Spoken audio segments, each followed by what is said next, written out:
नमस्कार, मैं हूं दीपाली राणा। आप देख रहे हैं शेयर बाजार लाइव और मैं हूं डिम्पी कालरा। तो आज मार्केट के अंदर फिर से एक बढ़त का सेशन मिल सकता है क्योंकि ग्लोबल संकेत आपके फेवर में है।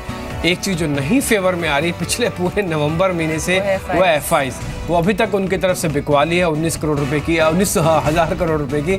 और यही उम्मीद करते हैं कि एफआईज भी भारत के प्रति अपने पॉजिटिव रुकेंगे। हालांकि जो रिपोर्ट्स आ रही हैं, चाहे फिच की हो या फिर अलग अलग रिपोर्ट्स हो, उसमें कटौती ज़रूर है नोटबंदी को लेकर। कल मिहिर भी ये बात बोल रहे थे कि इतना डिफरेंस है कि वो खुद अपना कंसेंसस नहीं कर पा रहे कि वो जो बोल रहे हैं कि वास्तव में बिल्कुल ठीक है नहीं है। बिल्कुल कंफ्यूजन है इस फ्रंट पर। आप किसी से भी बातचीत कीजिए, वो भी ये कह रहे हैं कि भाई शुरुआती अजम्पशंस हैं, ये कितने सही होंगे इसको लेकर अभी भी डाउट। लेकिन बाजार अपनी रिदम से चल रहा है। बाजार 8,000 को संभाल रहा है, 8100 को।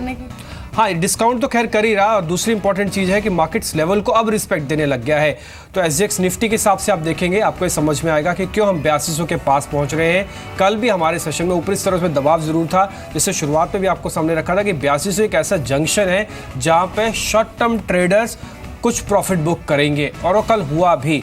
कल आपने देखा होगा कि ठीक 8200 के स्तर पर जब स्पॉट निफ्टी था, फ्यूचर हालांकि 8200 पार हुआ था, उसका तेज एकदम से गिरावट यहाँ पे आती हुई दिखी है। तो 15 अंकों का जो कल बढ़त देखने को मिली, आज कुछ बढ़ती हुई नजर आएगी जी। लेकिन निप में एक चीज और आपने देखी, आई एम श्योर आपको काफी दिक्कत भी हुई होगी।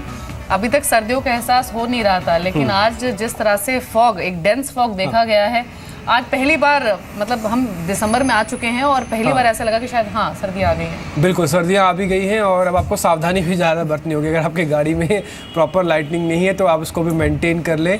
और अब इस चीज़ का भी ध्यान रखें, आप जब भी आप चलें तो थोड़ा सा टाइम पहले लेके चलें, क्योंकि ये तस्वीरें जो आप देख पा रहे हैं, ये अभी की तस्वीरें हैं। आज सुबह ही एकदम से फोग उत्तर भारत में सभी राज्यों में देखने को मिले, न केवल दिल्ली बल्कि उत्तर भारत के सभी राज्यों में इस तरह ही फोग अब देखने को मिल रही है। तो ये शायद आगे भी रहेगी। इस सर्दी का सबसे पहला फॉग इस सर्दी आज जहां पर एक डेंस फॉग था। लेकिन चलिए अब कोशिश यही करते हैं कि जो फॉग इक्विटी मार्केट्स में छाया हुआ था वो दूर हो और जो बढ़त हमने इस सीरीज में मेंटेन की है वो बनी रहे। क्या आउटलुक लेकर चल रहा है? आउटलुक के हिसाब से तो यही आपको ध्यान रखना चाहिए। देखिए, ग्लोबल संकेत अब आपके फेवर में तो धीरे धीरे आने लग गए हैं। पिछले 2 दिन से ग्लोबल सेंटीमेंट जो है, भले नेगेटिव हो या पॉजिटिव हो, अब मार्केट इसको दरकिनार कर रहा है, उसको साइड में रख रहा है और खुद से चलना चाहता है। लेकिन एफआईज की बिकवाली अभी भी है। ये इंपॉर्टेंट चीज़ है जो अभी भी नोटिस हो रही है मार्केट के अंदर। इसलिए कन्विक्शन की जो हम बार बार बात बोल रहे हैं, ये वही कन्विक्शन है जो थोड़ा अभी लेस है। हाँ, आपको थोड़ा सा सेक्टोरियल चेंज अब देखने को मिलेगा, क्योंकि अब कल से ऑटो सेल्स के नंबर आएंगे। तो इसलिए आज पूरा दिन ऑटो इंडेक्स पे नजर रहेगी कि ये कैसे परफॉर्म करता है। ये ठीक सेल्स नंबर से पहले कुछ और बड़ा दिखाता है नहीं दिखाता। इसके अलावा एफएमसीजी कंपनीज की अब आपको नजर रखनी होगी, क्योंकि इनके भी कंजम्पशन की स्टोरी अब तक समझ पा रहे थे। ये सब है। रही बात निफ्टी के दायरे की, तो शायद 8,000 को थोड़ा सा ऊपर अब आप कर सकते हैं, क्योंकि आप कंफर्टेबल जोन में है। 8040 का एक स्टॉप लॉस होना चाहिए अब आपकी पोजिशनल ट्रेड, और टारगेट कहीं भी अब आप 8220 तक का रखें। अभी तक कोई भी टेक्निकल एनालिस्ट 8220-30 के ऊपर शायद आपको बड़े टारगेट देने में थोड़ा हिचकिचाएगा जरूर जी। लेकिन सबसे पहले जो इंटरनेशनल क्यूज हैं आज के लिए वो समझ लेते हैं। सीधे चलते हैं न्यूज रूम में। एसजीएक्स निफ्टी 13 अंक ऊपर ट्रेड कर रहे 8186 के लेवल पर। लेकिन रजत से पूरी अपडेट ले लेते हैं कि यूएस में क्या कामकाज हुआ और एशियन मार्केट से भी कैसा बिहेव कर रहे हैं। क्या क्यूज हैं रजत यूएस और एशिया से, और साथ ही क्रूड मार्केट का क्या बिहेवियर है, क्योंकि आज बैठक है ओपेक की। जी बिल्कुल, काफ़ी मिक्स ट्रेड्स हो रहे हैं मार्केट में, लेकिन एशियन मार्केट की शुरुआत इतनी ज़्यादा निराशाजनक नहीं है। आज थोड़ा पॉजिटिव बायस ज़्यादा देखने को मिल रहा है, जो आपको एसजीएक्स निफ्टी बता देगा। रेस्ट ऑफ द प्ले में भी आज ज़्यादातर मार्केट्स आपको निशान में ही नजर आएंगे। लेकिन जो अमेरिकन मार्केट्स की क्लोजिंग हुई पिछले सत्र में, उसमें 0.25% के गेंस आते हुए नजर आए, और जो रियल एस्टेट और हेल्थ केयर शेयरों में तेजी थी उसका असर साफ तौर पर रिफ्लेक्ट हो रहा था। इंपॉर्टेंट ये है कि बहुत स्ट्रॉन्ग मोमेंटम ऑलरेडी गैदर कर चुके हैं। एक दिन की बिकवाली के बाद फिर निचले से रिवर्सल आ जाता है। तो अमेरिकन मार्केट्स की सिचुएशन इस समय ठीक है। और यूएस में Q3 जीडीपी जो है 2.9% के पहले अनुमान से बढ़कर अब पहुंच गया 3.2%। अर्थव्यवस्था में सुधार है।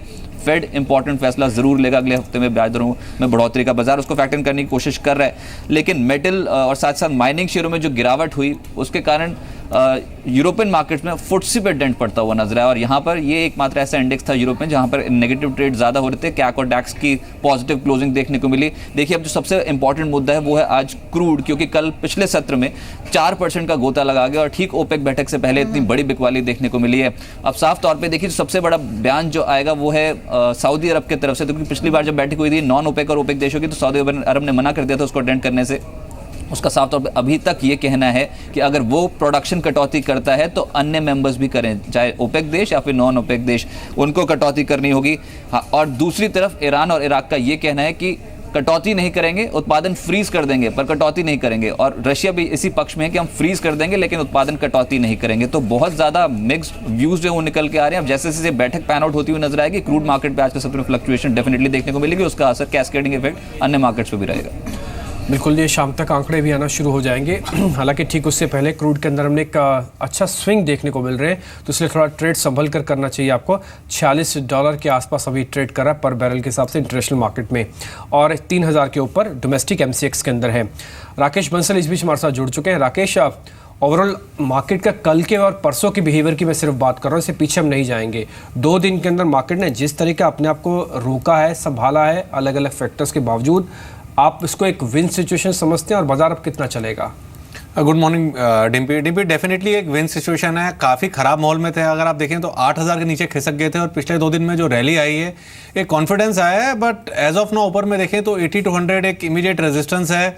अगर निफ्टी 8170 के लेवल्स के ऊपर डिसाइसिवली मेंटेन करता है और क्लोजिंग लेता है, तब चांसेस हैं कि हम 80 to 100 को भी ऊपर में तोड़ेंगे। एज ऑफ नाउ डिम्पी, जो मार्केट की सबसे वीक कड़ी है वो है बैंकिंग स्टॉक्स, बैंक निफ्टी, जहां पर अभी भी एक नेगेटिव रुझान है, जो अभी भी एक नेगेटिव क्रॉसओवर्स के साथ ट्रेड कर रहा है। मेरा ऐसा मानना है बैंक निफ्टी पर नजर रखनी चाहिए।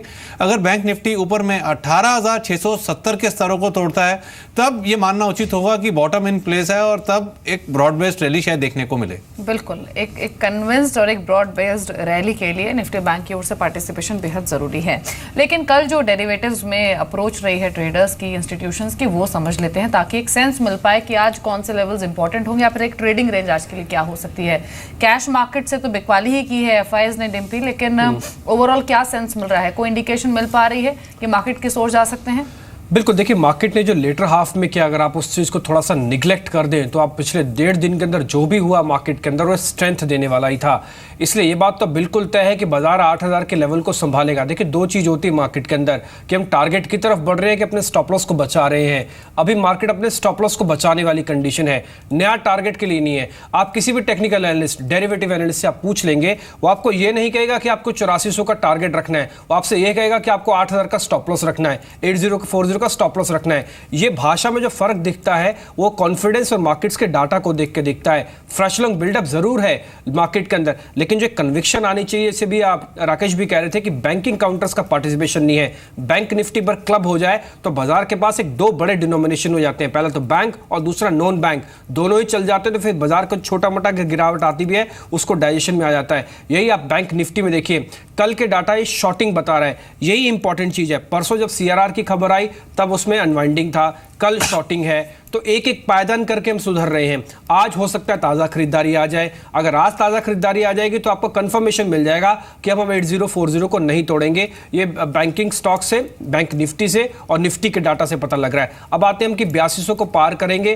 8300 तक पहुंचेंगे, ये आपको कॉल्स बता देगा। 8200 की कॉल के अंदर फ्रेश लॉन्ग बिल्डअप है, ट्रेडर्स थोड़ा सा कंफर्टेबल फील कर रहे हैं। नो डाउट कल एक ऐसा जंक्शन था जहां पे 8200 फिसला जरूर, लेकिन ट्रेडर्स का कन्विक्शन अभी भी है। अब आप 8300 यानी कि इस पायदान को अगर लांघेंगे 8300 तक पहुंचेंगे, यस पहुंच जाएंगे। ये फ्रेश लॉन्ग बिल्डअप आपको बता रहा है। हालांकि अभी थोड़ा कमजोर है। आप देखेंगे आज के सेशन में अगर एक कॉल जिसको आपको सबसे ज्यादा नोटिस करना है वो 8300 की कॉल होनी चाहिए, इस पे आपको ज्यादा ध्यान रखें। और 8000 की पुट पे भी आपको ज्यादा फोकस होना चाहिए, क्योंकि यहां पे शॉर्टिंग है और कन्विक्शन देखिए 46% का ओपन इंटरेस्ट है, यानी कि ट्रेडर्स को 8300 प्लस करने में ज्यादा तकलीफ है, लेकिन 8000 को पुट को शॉर्ट करने में ज्यादा दिक्कत नहीं है। तो इसलिए मैं यही बात कर रहा था कि जो टेक्निकल एनालिस्ट है, डेरिवेटिव्स का व्यू है, जो डाटा है, वो अभी स्टॉप लॉस को बचाने की ज्यादा प्रोसेस में है। लेकिन आज का दिन डिसाइसिव हो जाएगा, कल से हमारी भाषा बदल सकती है। आज का दिन अगर बाजार तेजी दिखा दे तो जी। तो आज के जो संकेत हैं वो आपकी स्क्रीन पर है। इंटरनेशनल मार्केट से क्यूज ठीक हैं, DIs की ओर से सपोर्ट है, FIs के जो फिगर्स हैं वो पूरी ही नवंबर सीरीज में भी खराब रहे हैं और वो रुझान अभी बना हुआ है। टेक्निकल जो हैं वो पिछले 3-4 दिनों में काफ़ी बदले हैं। एक पॉजिटिविटी ज़रूर है, मजबूरी सेंटीमेंट्स और F&O से जो संकेत हैं वो अभी न्यूट्रल मिल रहे हैं। तो इंडेक्स पर एक रेंज में ही कामकाज हो सकता है। 8150 8200 को पार करना बहुत ज़रूरी है निफ्टी के लिए, लेकिन एटलीस्ट आज के सेशन के लिए जो SGX निफ्टी है वो ठीक ठाक इंडिकेशंस दे रहा है। अब बात कर लेते हैं ट्रेड्स की, कि आप ट्रेडिंग पोजिशंस कहाँ बना सकते हैं। राकेश ये बताइए कि आज के लिए आपने कौन से स्टॉक्स को आइडेंटिफाई किया है जो सिर्फ और सिर्फ इंट्राडे के लिए है? दीपाली, एक कॉल रहेगा टाटा कम्युनिकेशन पर। अगर एकमात्र स्टॉक जो टाटा ग्रुप से काफ़ी मुझे स्ट्रांग लगता है वो टाटा कम्युनिकेशन लगता है, और मेरा ऐसा मानना है टाटा कम्युनिकेशन पहला टाटा का काउंटर बनेगा जो नया 52 वीक हाई लगाएगा। 627 का स्टॉप लॉस, 682 के टारगेट के लिए टाटा कम्युनिकेशन को बाय करने की राय रहेगी। और दूसरा एक बाय कॉल रहेगा ONGC पर, जहां पर कल एक करेक्शन देखने को मिली थी और मुझे लगता है करेक्शन को यूज़ करना चाहिए ONGC में बाइंग करने के लिए। 269.5 का स्टॉप लॉस लगाना चाहिए और 305 के लक्ष्य के लिए ONGC को बाय करना चाहिए। ठीक है। कल जो शेयर्स चल रहे थे उसमें हेवल्स की काफ़ी चर्चा हो रही थी राकेश, और आज आपसे पूछ लेते हैं कि हेवल्स में क्या करना चाहिए, क्योंकि बिल्डअप स्ट्रांग है। कल हमको 2-3 एक्सपर्ट से राय मिली, कल हमारा ट्रेड टू वॉच भी हेवल्स ही था। आपकी रिकमेंडेशन क्या है हेवल्स पे?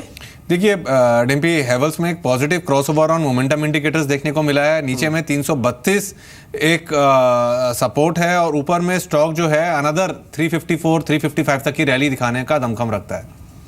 जी, चलिए अब खबरों वाले शेयर्स भी देख लेते हैं जहां पर आज न्यूज़ फ्लो है, और 2 फार्मा स्टॉक्स हैं जिस पर हम बातचीत कर सकते हैं। एक तो ल्यूपिन, एक विवमेड लैब्स। दोनों पर ही खबर पॉजिटिव है। ल्यूपिन पर खबर है कि जेनरिक न्यूविगल के जेनरिक वर्जन के लिए यूएस एफडीए से अप्रूवल मिला है। विवमेड लैब्स पर खबर है कि अलातुर इकाई का एक तो यूएस एफडीए का जो इंस्पेक्शन है वो सक्सेसफुली कंप्लीट हुआ है। 21 से 28 नवंबर के दौरान ये इंस्पेक्शन चला था। और एक खबर ये है कि मेट्रोनिडाजोल के लिए भी ANDA अप्रूवल मिला है। ल्यूपिन के लिए खबर इसलिए इंपॉर्टेंट है कि न्यूविगल के जो जेनरिक वर्जन को अप्रूवल मिला है ये कंपनी अपनी गोवा यूनिट से बनाती है, तो ये एक अच्छी खबर है ल्यूपिन के लिहाज से। एक टोरेंट फार्मा को भी ऐड कर लेते हैं। यहाँ भी 2 दवाएं हैं या फिर 2 टैबलेट्स हैं जिसके लिए यूएस एफडीए से अप्रूवल मिला है।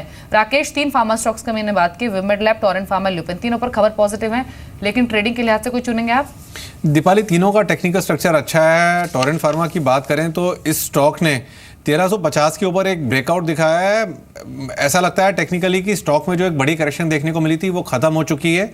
गिरावट में इस स्टॉक को बाय किया जा सकता है। लुपिन काफ़ी बेहतरीन टेक्निकल स्ट्रक्चर है, और सबसे इंपॉर्टेंट चीज़ ये है कि नीचे में 1400 के अराउंड एक बेस बन रहा है स्टॉक का। मेरा ऐसा मानना है स्टॉक में ट्रेडिंग ना करके गिरावट में बाय एंड होल्ड की स्ट्रेटजी अपनानी चाहिए। इस स्टॉक में ऊपर में 1585, 1590 के लेवल्स अगले 2 से 3 महीनों में देखने को मिल सकते हैं। विवमेड की बात करें तो यहाँ पर भी एक पॉजिटिव क्रॉसओवर और मोमेंटम इंडिकेटर्स देखने को मिला है। 89 के ऊपर एक ब्रेकआउट देखने को मिला है और ये अपमूव जो है 96, 97 तक एक्सटेंड हो सकता है।